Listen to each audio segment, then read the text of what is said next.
2025 წლის დასაწყისში ქართულ დეველოპერულ ბაზარზე ახალი კომპანია Homeri გამოჩნდა. კომპანიის ორიენტირი მასშტაბური პროექტების განხორციელება, შესაბამისად პირველი წარდგენილი პროექტი სწორედ ასეთია. კომპანია $62 მილიონ საცხოვრებელ კომპლექსს ახორციელებს, რომელიც დიღომში ამერიკის საელჩოს მიმდებარე ტერიტორიაზე შენდება. Homeri ალფაზე და არა მხოლოდ კომპანიის სამომავლო პროექტებზე. სტუდიაში სტუმრებთან ერთად ვისაუბრებთ.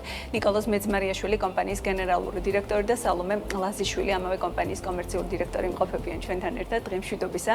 მადლობა თქვენი დროისთვის და გადაცემაში სტუმრობისთვის. და მოდი პირველ რიგში დავიწყოთ, რადგან პროსპექტში არ ვქონია ამ პროექტის და კომპანიის პრეზენტაცია, კომპანიის შესახებ ინფორმაცია რომ მოგვაწოდოთ, რა ტიპის კომპანიაა და რა სტრატეგიით შემოვიდა ქართულ ბაზარზე. დიდი მადლობა, მოგესალმებით, მადლობას გიხდით მოწვევისთვის. Homeri შეიქმნა 2024 წელს დავიწყეთ Homeris შექმნა. ჩემთვისაც როგორც ამ ორგანიზაციის ხელმძღვანელისთვის ყველაზე მნიშვნელოვანი არის და ყოველთვის სხვა დროსაც იყო გუნდი და ის ხალხი, ვინც ქმნის ამ კომპანიას და მინდა გითხრათ, რომ ჩვენი გუნდი არის ძალიან დიდი კვალიფიკაციის, მაღალი კვალიფიკაციის მქონე უძრავი ქონების სექტორში მოღვაწე 10 და 15 წელი მოღვაწე ხალხისგან შედგება. და ჩვენ დავიწყეთ ამ პროექტის Homer Alpha-ს განვითარება. უკვე 2024 წელს შევიძინეთ მიწა და ამის შემდეგ უკვე ეტაპობრივად დავიწყეთ პროექტირება, გუნდის აკრეფა და 2025 წლის დასაწყისში, უკვე 2024 წლის ბოლოს უკვე გამოვედით ბაზარზე როგორც დეველოპერული კომპანია და ჩვენი ესე ვთქვათ სლოგანი არის სახელი, სადაც ყველაფერი მუშაობს. რამდენი მიმდინარე პროექტი გაქვთ დღესდღეობით, სალომე, თუ სწორად მაქვს ინფორმაცია, პირველია ეს და ჯერჯერობით ამას ვიცნობს საზოგადოება და გეგმები ამ ნაწილში როგორი აქვს კომპანიას? მეც მოგესალმებით, მადლობა მოწვევისთვის და გეტყვით, რომ ამ ეტაპისთვის გვაქვს მიმდინარე პროექტი Homer Alpha, რომელიც მდებარეობს დიღომში, ამერიკის საელჩოსა და ოლიმპიური აუზის მიმდებარედ ბობ-უოლშის ქუჩაზე. თვითონ პროექტი არის 24500 კვადრატულ მეტრზე და მოიცავს 4 საცხოვრებელ კორპუსს. ჯამში არის 572 ბინა. რაც მნიშვნელოვანია, პროექტს აქვს გარდა საცხოვრებელი ფართებისა გათვალისწინებული 0 სართულებზე კომერციული ფართები, ასევე გვაქვს ღია და დახურული ავტოსადგომები. მათ შორის მინუს სართულზე გვაქვს გათვალისწინებული სათავსოები, რაც იშვიათობა არის ხოლმე დღევანდელ ბაზარზე. და გარდა ამისა, გვაქვს ძალიან დიდი რეკრეაციული ზონა, 7300 კვადრატულ მეტრზე არის სიმწვანე, ასე ვთქვათ, ეზო, სადაც ასევე არის გათვალისწინებული სპორტული მოედანი, სავარჯიშო ზონა, საბავშვო სივრცე და ცალკე გვაქვს გამოყოფილი ტერიტორია ჩვენი შინაური ცხოველებისთვის. მათ შორის მნიშვნელოვანი არის, რომ ჩვენი პროექტიდან დაახლოებით 3 წუთის მანძილზე არის რაგბის მოედანი, ყინულის მოედანი, კალათბურთის მოედანი და ძალიან მნიშვნელოვანი სპორტული ინფრასტრუქტურა. სალომე, ვინ არის ის პოტენციური მყიდველი, ვისთვისაც ქმნით ესეთ საინტერესო პროექტს? ზოგადად გვაჩვენებს ახლა უკვე გამოცდილება, იმიტომ რომ ჩვენ გაყიდვები დავიწყეთ და დაახლოებით 20% უკვე გაყიდული გვაქვს. დაინტერესებული არის როგორც ადგილობრივი მაცხოვრებლები, ასევე თბილისში მაცხოვრებლები, ასევე ძალიან მაღალია ინტერესი რეგიონებიდანაც, ქუთაისი, აჭარა, ასევე სამეგრელო არ ჩამოვთვლი ყველა კუთხეს და გამომდინარე იქიდან რომ თვითონ პროექტს აქვს ძალიან ბევრი ბენეფიტი და კომფორტულ გარემოს ვქმნით პროექტში, მათ შორის ინტერესდებიან უცხოელებიც. საინვესტიციოდ ძალიან კარგი. შინაარსი არის უფრო საცხოვრებელი თუ უფრო საინვესტიციო, რა არის მთავარი ამოსავალი? იცით, ჩვენ როგორც დავგეგმეთ, ეს არის უფრო საცხოვრებელი. და უბნური ტიპის განაშენიანება. უბნური ტიპის, კი, საკმაოდ დიდია, როგორც უკვე გითხარით, 24500 კვადრატულ მეტრზეა თვითონ ეს პროექტი განთავსებული, მაგრამ საინვესტიციოდაც ძალიან ბევრი ადამიანი იძენს ჩვენთან უძრავ ქონებას. კი, იმიტომ რომ ჯერ კიდევ ბევრი არ არის ესეთ ტიპის პროექტი თბილისში და გრძელვადიანი გაქირავების ნაწილშიც ალბათ ძალიან საინტერესო იქნება მომხმარებლებისთვის. რაიმე თქვენთან გადმოვთ თუ შეიძლება ბატონო ნიკოლოზ კითხვით, რაიმე ესეთი განსაკუთრებული ექსკლუზიური ინოვაციური რა არის კიდევ ამ პროექტში, გარდა იმისა, რომ საინტერესო ამბები გითხრა სალომე.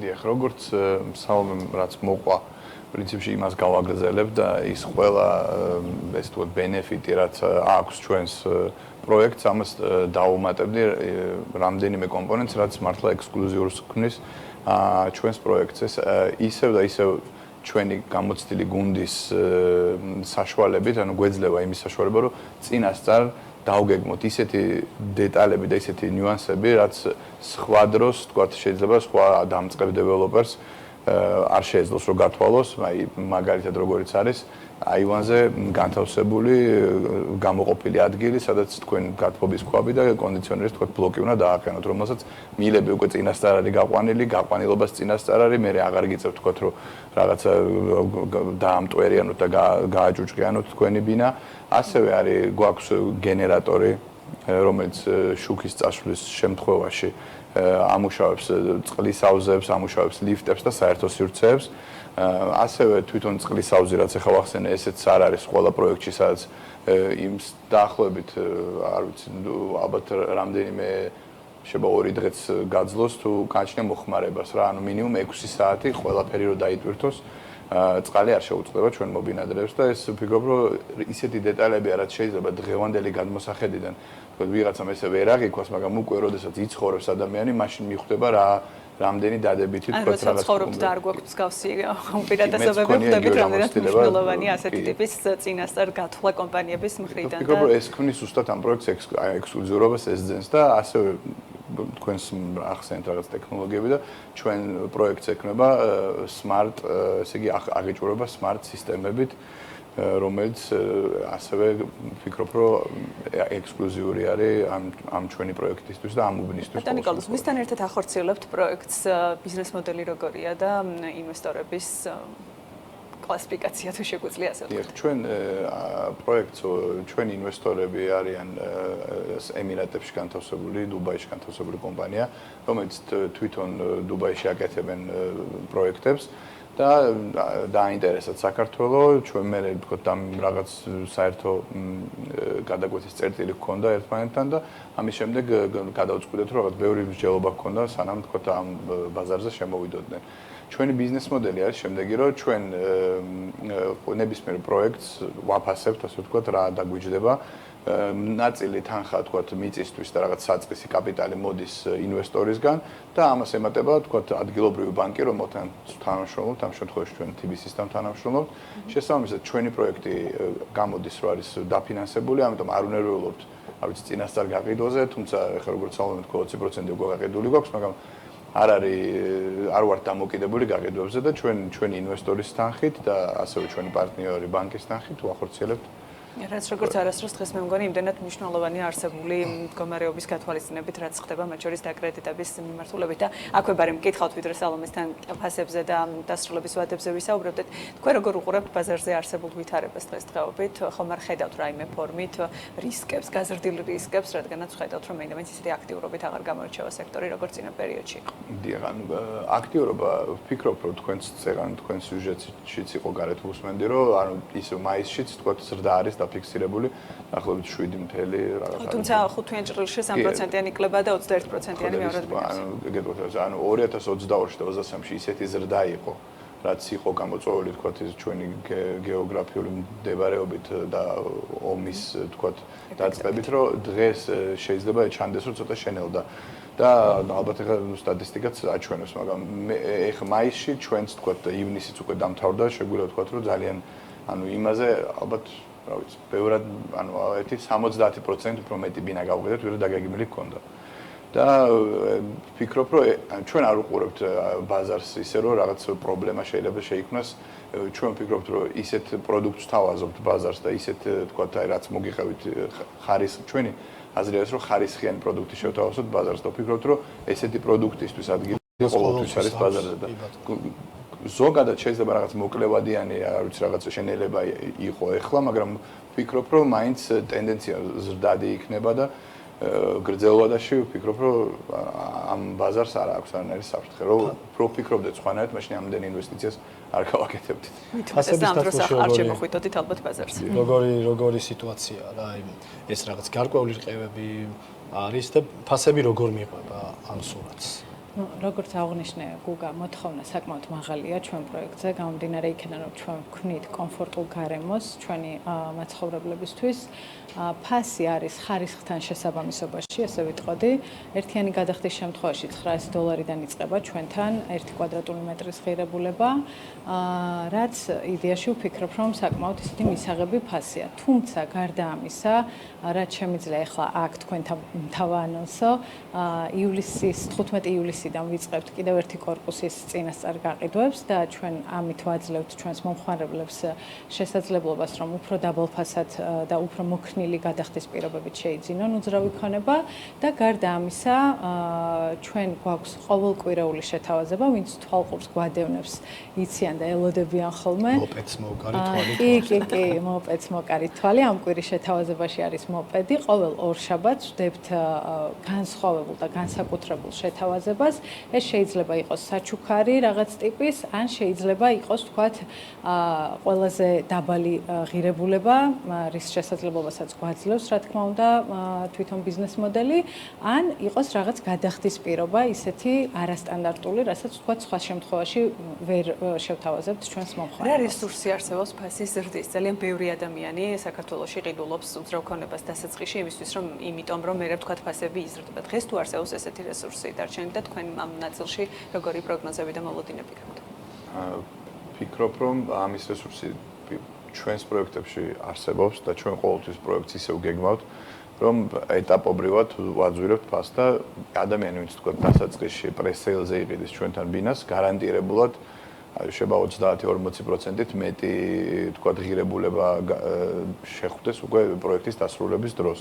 რაც შეეხება ზოგადად ტენდენციას, ვფიქრობ, რომ თუ შევხედავთ რეგიონს, თუ შევხედავთ თქვა იმ ქვეყნების გზას, რომელიც დღეს უკვე განვითარებული არის და ჩვენაირი გზა გაიარეს და მათ ფასებს ვფიქრობ, რომ ძალიან დიდი გრძელ ვადაში და საშუალო ვადაში ძალიან დიდი ადგილი არსებობს იმისი, რომ ფასი გაიზარდოს, იმიტომ რომ ჩვენი ბაზარი დღეს ძალიან ახლოს მუშაობს თვითღირებულებასთან მშენებლობის და როგორც იცით, მშენებლობის ხარჯები ძალიან გაზრდილი არის და ვფიქრობ, რომ რაღაც ციკლები, როდესაც დასრულდება ზოგი, თქვათ, პროექტის ციკლები, შემდეგი პროექტები უკვე უფრო მაღალი ფასით დაიწყება, იმიტომ რომ რადგან ცოტა როგორ დარჩენილი, მაინც მინდა რომ ვიკითხო ბოლოსთვის გეგმები როგორია კომპანიის, მესმის რომ ძალიან მასშტაბური პროექტია და ალბათ რამდენიმე წელზეა გათვლილი, თუმცა ამის მიღმა რას გეგმავს კომპანია, თბილისია ორიენტირებული თუ საქართველოს სხვა ქალაქებშიც უნდა ველოდოთ თქვენს პროექტებს? ამ ეტაპზე მარტო თბილისზე ვართ კონცენტრირებული, ეს პროექტი უკვე როგორც გითხარით, ესე იგი ჩაუშვით და გზაზე არის დაყენებული, ამიტომ ჩვენ